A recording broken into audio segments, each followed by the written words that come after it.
नमस्कार, I am Shivani Singh. So friends, कैसे हैं आप सभी? मस्त होंगे खुदा यहाँ पे। और डियर फ्रेंड, जैसा आप सब जानते हैं कि हम कंटिन्यू प्रिपरेशन कर रहे हैं स्पेशल यूपी ट्रिपल एससी पेट एग्ज़ाम 2025। और फ्रेंड्स, यहाँ पे आज जो सेशन है वो है हमारा हिंदी गद्यांश, और लास्ट में 2-4 व्याकरण के भी इंपॉर्टेंट क्वेश्चन है। ओके, 2 मिनट में सॉल्व करें गद्यांश को। पार्ट यहाँ पे 7 है। इससे पहले मैंने 6 पार्ट्स कंप्लीट करा दिए हैं हिंदी गद्यांश के। बहुत ही बेहतरीन सेशन है। देन आप सभी वीडियो को अच्छे से वॉच कर सकते हैं, ठीक है। बाय शिवानी सिंह मेरे द्वारा ही कंटिन्यू सेशन यहाँ पर आपको कराए जाते हैं। सो डियर फ्रेंड्स, यहाँ पे देखो, एक फ्रेंड्स ने बोला था कि मैम हिंदी की जो क्लासेस है वो भी chapter wise theory plus last में एमसीक्यू रखो। ओके, देन मैंने ऐसे ही किया है और आपकी थ्योरी और एमसीक्यू वाली एक क्लास यहाँ पे डल चुकी है। और देखो, हिंदी गद्यांश की क्लासेस में अलग कराऊंगी, एंड जो यहाँ पे हमारी चैप्टर वाइज थ्योरी है, कंसेप्ट है और फिर लास्ट में एमसीक्यू है, वो मैं आपको अलग कराऊंगी और कुछ ट्रिक के थ्रू भी हम करने वाले हैं। तो देन अगर आपको सेशन बेस्ट लगेंगे मस्त यहाँ पे, तो बिल्कुल। और हिस्ट्री की क्लास भी हमारी चल रही है बहुत जल्दी। यहाँ पे पॉलिटी, इकोनॉमिक्स और जो है ज्योग्राफी की क्लास भी स्टार्ट होगी, साइंस की। ओके, तो चलिए डियर फ्रेंड्स, यहाँ पे अब हम बढ़ते हैं।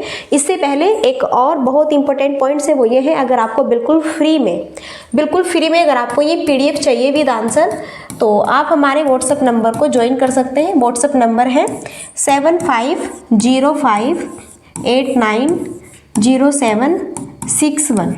ओके, आप मुझे इस नंबर पे मैसेज कीजिएगा, मैं आपको ग्रुप में ऐड कर दूंगी और आपको सारी पीडीएफ वहाँ पे प्रोवाइड कर दी जाएगी। ओके फ्रेंड्स, क्योंकि क्या होता है कि सिर्फ और सिर्फ आप वीडियो को 1 या 2 बार ही वॉच कर सकते हैं, है कि नहीं। वीडियो को सिर्फ ओनली आप 1-2 बार ही वॉच कर सकते हैं।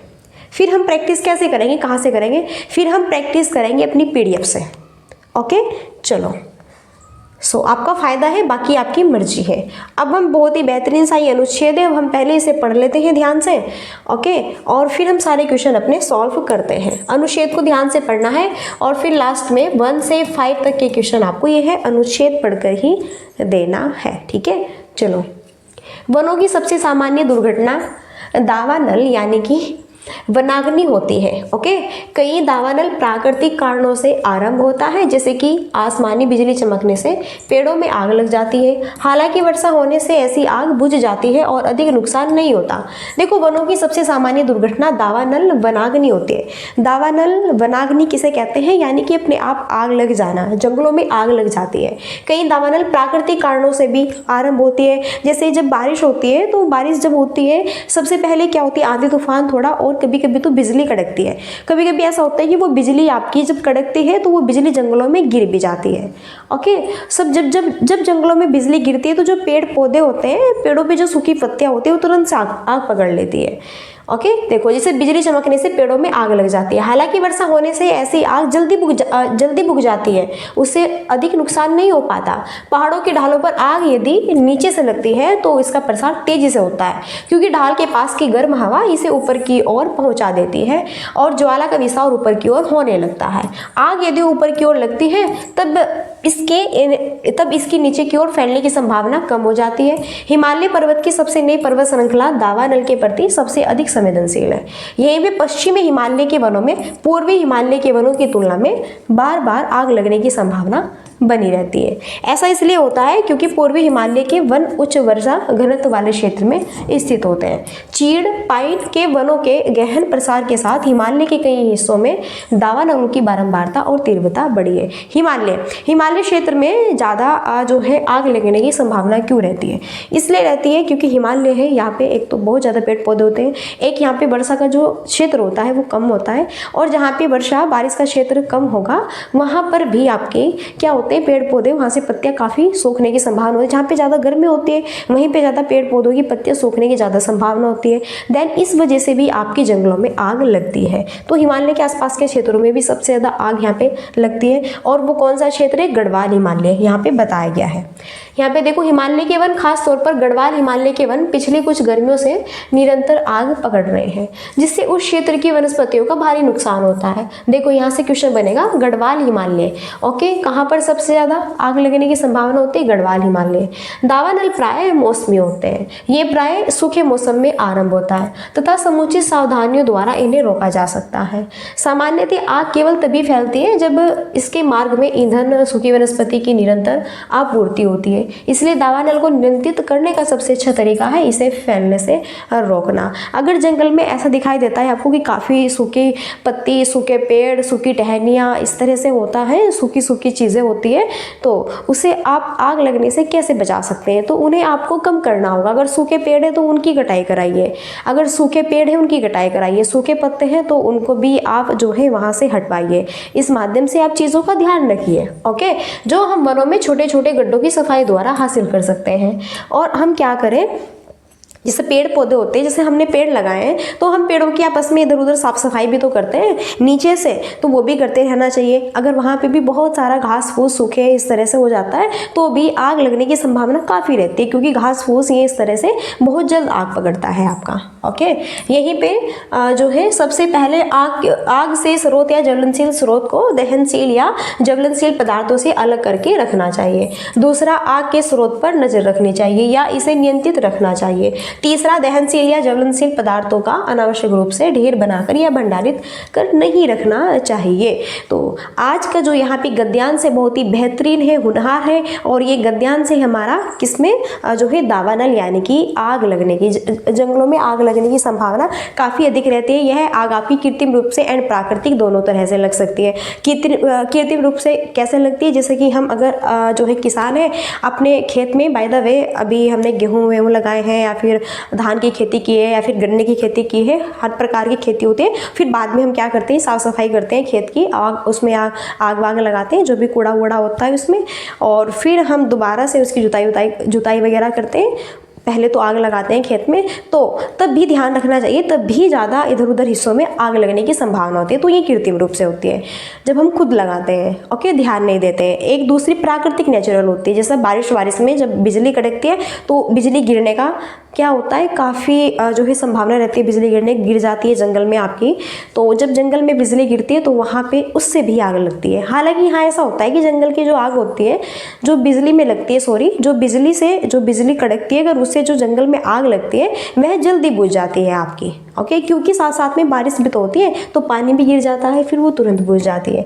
लेकिन दो तरह से आग लग सकती है, और हम इसे कैसे कम कर सकते हैं वो हमारा ध्यान, ठीक है, वो हमें ध्यान रखना है। हमारी खेती है, हम किसान हैं, तो हमें अपने आसपास खेतों में, पेड़ पौधों में साफ सफाई का अवसर ध्यान रखना है। जो भी सूखे पत्ते, टहनी, पेड़, वृक्ष हैं उन्हें कटवाने हैं, या फिर आप अपने अनुसार कर सकते हैं।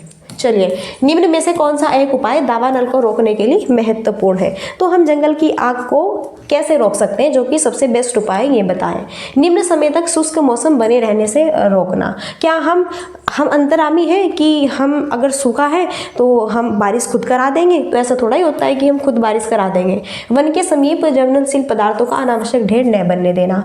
दावा नल को नियंत्रित करने में वन अग्निशामकों को प्रशिक्षित करना। चलो, अगर आप उन्हें एजुकेटेड कर दो कि भैया आप एजुकेटेड रहो, तब जाके आप आग बचा सकते हो, तो क्या वो एजुकेटेड होंगे तभी आग को बचा सकते हैं? ऐसा कुछ नहीं है। अगर कोई एजुकेटेड बंदा नहीं है तो भी अपने खेत की, अपने किसान है तो भी उसे बहुत नॉलेज है, ठीक है। वन की सीमा के चारों ओर कचरा फैलाना। तो जब हम वन के चारों ओर कचरा फैला रहे हैं तो इससे तो और ज़्यादा आग बढ़ सकती है, हमें तो कम करनी है। हम कम कैसे करेंगे? वन के समीप जो भी ज्वलनशील पदार्थ होते हैं, जैसे सूखे पेड़ पौधे, पत्तियाँ, लकड़ी, टहनी, तो उन्हें क्या करना है, अनावश्यक ढेर न बनने देना है। उन्हें हमें तुरंत से साफ वहाँ पे करना है, जिससे कि आग आपकी ज़्यादा न लग सके, ठीक है। जैसा खेत है भैया, जैसे क्या है, खेत है, खेत में सूखे पत्ती, टहनी वहनी, पेड़ लगाए हुए हैं, इस तरह से पड़ा हुआ बिछा हुआ है, तो हमें ढेर नहीं लगाना है, इन्हें साफ करते रहना है, तुरंत से हमें ध्यान रखना है। ओके, इसलिए बी ऑप्शन यहाँ पे राइट है। आगे स्क्रीन पर सेकंड क्वेश्चन है, भारत में कौन सा क्षेत्र वनाग्नि या फिर दावा नल के लिए सबसे अधिक प्रवण है, यानी कि प्रवीण है? पश्चिमी घाट, पूर्वी हिमालय, गढ़वाल हिमालय, पूर्वी घाट। और ये देखो यूपी SSS में आया हुआ क्वेश्चन है आपका 16/4/2022 में, ठीक है। और हमने यहाँ पे गद्यांश में पढ़ा कि भारत में वह कौन सा क्षेत्र है जो कि वनाग्नि दावा नल के लिए सबसे अधिक प्रवीण है? तो वो क्षेत्र है आपका गढ़वाल हिमालय। गढ़वाल हिमालय यहाँ पे बहुत ज़्यादा आपका दावा नल होता है, यानी कि क्या होता है, जंगलों में आग लगने की संभावना होती है। क्यों होती है? गढ़वाल जो हिमालय है यहाँ पे वर्षा बहुत कम होती है। वर्षा क्या होती है यहाँ पे, कम होती है। तापमान यहाँ पे ज़्यादा होता है, तो जहाँ पे वर्षा कम होगी एंड आपका तापमान ज़्यादा होगा, वहाँ पर आग लगने की संभावना काफ़ी आपकी बनी रहती है जंगलों में, क्योंकि यहाँ पे सूखे पेड़ पौधे, पत्तियाँ बहुत सारे आपको मिलेंगे। ओके, चलिए। नेक्स्ट, किस प्रकार के वन दावानल की चपेट में आते हैं? ऐसे वन जो उच्च वर्षा घनत्व वाले क्षेत्र में नहीं उगते हैं, ऐसे वन जो उच्च वर्षा घनत्व वाले क्षेत्र में उगते हैं, ऐसे वन जो पहाड़ों की ढाल पर उगते हैं, ऐसे वन जिनमें कचरा नहीं पाया जाता है। तो किस प्रकार के वन जो है दावानल की चपेट में आते हैं? सो डियर फ्रेंड्स, किस प्रकार के वो वन हैं जो कि दावानल की चपेट में आते हैं, बताना है। तो किस प्रकार के वन दावानल की चपेट में आते हैं? तो देखो, दावानल यानी कि जंगल की चपेट में, यानी कि आग की चपेट में आते हैं। तो ऐसे वन जो उच्च वर्षा वाले घनत्व क्षेत्र में उगते हैं, ऐसे थोड़ा ही आएंगे जहाँ पे निरंतर बारिश होती रहती है, उच्च वर्षा होती है, तो वहाँ पे तो जंगल में आग लगना इतना संभव ही नहीं है। या फिर ऐसे वन जो पहाड़ों की ढाल पर उगते हैं, नो। जबकि यहाँ पे है आपका ए ऑप्शन राइट, कि ऐसे वन जो उच्च वर्षा घनत्व वाले क्षेत्र में नहीं उगते, जहाँ पे वर्षा ज़्यादा नहीं होती है, आपकी अधिक गर्मी होती है अत्यधिक, वहाँ पर क्या होती है, दावानल की चपेट में वन जंगल जो है रहता है आपका, ठीक है। वहाँ पे आग लगने की संभावना काफ़ी अधिक रहती है। आसमानी बिजली की वजह से जंगल में लगने वाली आग लंबे समय नहीं जलती है, क्योंकि लोग उसे तुरंत देख लेते हैं, क्योंकि आग केवल सतह पर लगती है, क्योंकि यह आग वर्षा से तुरंत बुझ जाती है, क्योंकि यह केवल वर्षा ऋतु के दौरान उत्पन्न होती है। तो आसमानी बिजली की वजह से जंगल में लगने वाली, यानी कि प्राकृतिक, नेचुरल, प्राकृतिक, जैसे मैंने कहा बारिश जब होती है तो उससे पहले बिजली भी कड़कती है और बाद में भी कड़कती है, कभी कभी इतनी कड़कती है कि बिजली की गिरने का काफ़ी जो है डर रहता है, संभावना होती है, और ऐसे में जो है बिजली आपके जंगल में गिर भी जाती है। तो जब बिजली गिर जाती है जंगल में तो उससे आग लगती तो है, लेकिन साथ ही साथ में जब आपकी बिजली वो गिरती है, थोड़ी आग लगती है, तो साथ ही साथ में वह लंबे समय तक क्यों नहीं रहती? क्योंकि साथ ही साथ में वर्षा भी तो होती रहती है, पानी भी तो गिरता रहता है ऊपर से नीचे, क्योंकि यह आग वर्षा से तुरंत बुझ जाती है। ओके, इसलिए यहाँ पे सी ऑप्शन क्या है, राइट है। इस वजह से यहाँ पे बिजली की वजह से जंगल में आग लगने वाली लंबे समय तक नहीं रहती। ओके, चलो नेक्स्ट है 5 लास्ट है गद्यांश से रिलेटेड क्वेश्चन। निम्नलिखित में से कौन वनों के संरक्षण की एक बड़ी समस्या है? वनस्पति है, सूखा है, जीव जंतु है, दावानल है। तो इनमें से कौन वनों के संरक्षण की एक बड़ी समस्या है? और वो है दावानल, वनों के संरक्षण की एक बड़ी समस्या है। तो दावानल वही जंगलों में आग लगने का खतरा आपका भाई ये तो उमड़ा ही रहता है, पता नहीं चलता कब लग जाती है, कब क्या हो जाता है। ओके, चलिए तो डियर फ्रेंड्स, अब से यहाँ पे जो है 2-4 हम क्वेश्चन कर लेते हैं अपने ग्रामर के भी। वैसे तो आपकी ग्रामर की क्लासेस अलग चलेगी, यहाँ पे थ्योरी की एंड जो है कंसेप्ट वाली रहेगी, और इसमें MCQ भी रहेंगे, लेकिन फिर भी इसमें भी थोड़ा हम 2-4 क्वेश्चन कर ही लेते हैं, ग्रामर से रिलेटेड है ना। चलो, तो इनमें बताना है निम्नलिखित में भेद शब्द होते हैं, पुल्लिंग स्त्रीलिंग दोनों है, इनमें से कोई नहीं। तो भेद शब्द होते हैं, देखो पुल्लिंग भी है स्त्रीलिंग भी है, दोनों ही। देखो पुल्लिंग यानी कि सी ऑप्शन राइट है। पुल्लिंग वह होता है, देखो पुल्लिंग हम उसे कहते हैं जिसके भाव से हमें पुरुष का बोध होता है, जैसे लड़का है, राम है, श्याम है, लड़का है। ओके, स्त्रीलिंग वह होती है जिसके बोध से हमें स्त्री का भाव होता है, जैसे लड़की है आपकी सीता, गीता, रानी, इस तरह से ये क्या है आपकी स्त्रीलिंग। लड़की जो है स्त्रीलिंग, यानी कि जो है पुरुष पुल्लिंग है ना, पुरुष का बोध होगा, स्त्रीलिंग में स्त्री का बोध होगा। तो दोनों ही यहाँ पे जो भेद है ये शब्द होते हैं, भेद शब्द होते हैं दोनों ही, ठीक है। चलो, अच्छा, कुबेर सखा किसका पर्यायवाची शब्द है? देखो पर्यायवाची का मतलब होता है इसका और दूसरा शब्द भी हो सकता है। कुबेर सखा को और क्या कह सकते हैं? किन्नर है, सेवक है, या फिर नायक है, फिर इनमें से कोई नहीं। तो भैया कुबेर सखा किसका पर्यायवाची है? ये है किन्नर। देखो किन्नर ये होते हैं, न तो ये पुरुष ही होते हैं, न ही महिला होती है, ठीक है। यह पूर्ण रूप से जो है यहाँ पे कह सकते हैं इंसान नहीं होते, ये होते हैं किन्नर, जो कि किसी के यहाँ पे शादी वादी होती है तो उनके यहाँ से जो है नेक लेते हैं, पैसे वैसे लेके जाते हैं, है ना। किसी के यहाँ पे लड़का होता है तो तब पैसे वैसे लेके जाते हैं इस तरह से, या फिर गाना बजाना करते हैं इस तरह से, डांस वांस करते हैं ये, और ये जो है क्या कहलाते हैं आपके? किन्नर कहलाते हैं। चलिए नेक्स्ट बताना है वर्णों के समूह को क्या कहते हैं? समूह, वर्णमाला, संयुक्त शब्द, या फिर इनमें से कोई नहीं। तो डियर फ्रेंड्स, वर्णों के समूह को हम क्या कहते हैं और वर्णों के समूह को हम क्या कहते हैं? वर्णमाला कहते हैं। वर्णों के समूह को हम क्या कहेंगे? वर्णमाला कहेंगे। देखो वर्णमाला क्या होता है, जैसे कि आपकी यहाँ पे देखो ऐसे, ऐसे अनार, यानी कि इसमें पूरे स्वर और व्यंजन, पूरे स्वर और व्यंजन, संयुक्त व्यंजन, इसमें सब कुछ इंक्लूड है। तो ऐसे लेके अज्ञे ज्ञानी तक, ऐसे लेके अज्ञे ज्ञानी तक बीच बीच में जितने भी वर्ण बिल्कुल क्रम से आते हैं वही क्या होते हैं, वर्णमालाएं तो होती है। ऐसे ए, ऐसे अनार, आ से आम, छोटी से इमली, बड़ी से एक, छोटा सा नु, यहाँ पे कै, ख, ग, घ, ढ, इस तरह से पूरे पूर्ण अज्ञे ज्ञानी तक, ऐसे लेके अज्ञे ज्ञानी तक जितने भी वर्ण आते हैं क्रम से, उसको हम वर्णों के सार्थक समूह को क्या कहेंगे, वर्णमाला कहेंगे। वर्णों के व्यवस्थित समूह को ही तो हम वर्णमाला कहते हैं। चलो फिर बताना है इसमें निम्नलिखित में से फूल कौन सी संज्ञा है, व्यक्तिवाचक, जातिवाचक, भाववाचक, इनमें से कोई नहीं। संज्ञा, तो फूल कौन सी संज्ञा है। देखो व्यक्तिवाचक संज्ञा वह होती है जिसमें हमें व्यक्ति का बोध होता है। जैसे मैंने कहा जैसे मैंने यहाँ पे कहा राम स्कूल जाता है, मैंने कहा राम स्कूल जाता है, या फिर वह स्कूल जाता है, जाता है राम, तो राम स्कूल जा रहा है, व्यक्ति की बात हो रही है। मैंने कहा यहाँ पे भाव, भाव झलक रहा है, मैं बहुत थक चुका हूँ, थक चुका हूँ, तो आपको ये तो अनुभव हो रहा है, भाव हो रहा है अपने अंदर कि मैं थक चुका हूँ। क्या दूसरा बंदा आपको देख के यह फील कर सकता है कि हाँ आप थक चुके हैं? नहीं भाई, हमें नहीं पता, आप ही फील कर सकते हैं ये चीज़। आप कितने परेशान हैं, आप कितने हैप्पी, आप कितने दुखी हैं, आपके मन में क्या चल रहा है, क्या नहीं चल रहा है, आप ईमानदार है फिर बेईमान है, क्या है, किस तरह के व्यक्ति है, ये आपके अंदर ही भाव है, आपको खुद को पता है, वो भाववाचक होता है। ओके, जातिवाचक वह होता है जिससे हमें किसी जाति का बोध होता है।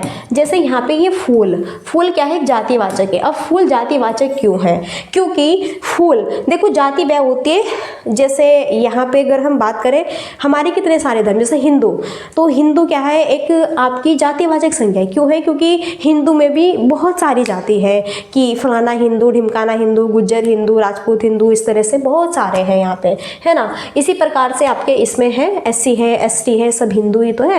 मोमदन में भी जो आपके ये होते हैं इनमें बहुत सारी जो है अलग अलग जाति होती है, लेकिन यहाँ पे अलग अलग उनके भी अलग अलग धर्म होते हैं, वर्ग होते हैं। इसी तरह जैसा फूल है, तो जैसे मैंने कहा कमल का फूल है, गुड़हल का फूल है, और भाई यहाँ पे जो है कमल का फूल है, गुड़हल का फूल है, चमेले का फूल है, शहतूत, बहुत सारे अलग अलग डिफरेंट फूल होते हैं, फ्लावर्स होते हैं, है ना। अगर मैंने कहा कमल का फूल, मैंने कहा कमल के फूल में कौन सी संज्ञा है, तब कमल के फूल में है व्यक्तिवाचक संज्ञा। क्यों, क्योंकि मैंने यहाँ पे कमल, तो कमल क्या है, हाँ एक ही तो है कमल, व्यक्ति की बात हो रही है, कमल है मतलब भाई इसका ही नाम है, एक ही है कमल, ठीक है।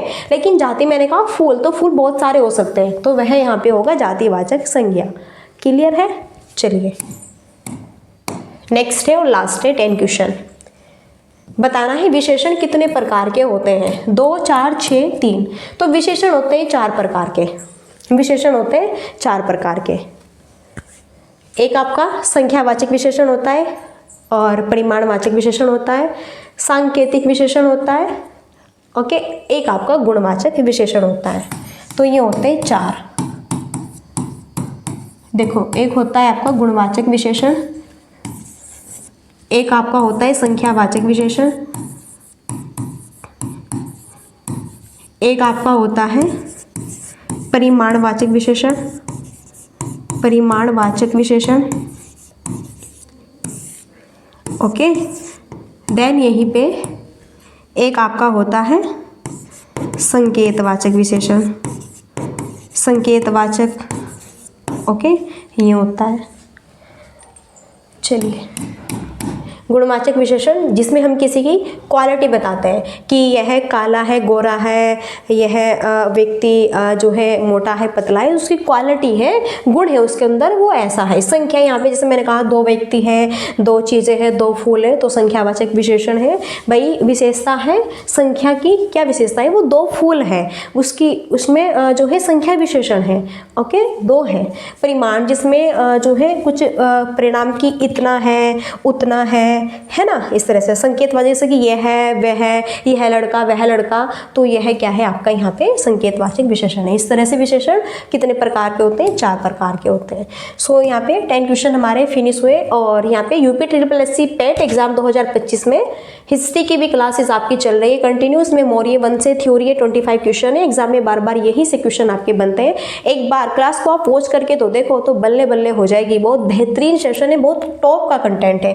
पेपर में में यहीं से आएगा, बिल्कुल रट लो सारी चीज़ें। वन लाइनर क्वेश्चन है और प्लस साथ में ऑब्जेक्टिव क्वेश्चन है फोर ऑप्शंस के थ्रू, और साथ ही साथ में थ्योरी इतनी बेस्ट है कि एक एक पॉइंट्स को बिल्कुल सही से संजो के रखा हुआ है बहुत ही गजब तरीके से। ठीक है। सो लास्ट में वही क्वेरी है हमारी, like and share and subscribe की। देन अगर आपको सेशन अच्छा लगता है मस्त यहाँ पे, तो बिल्कुल आप सेशन को like and share and subscribe कर सकते हैं।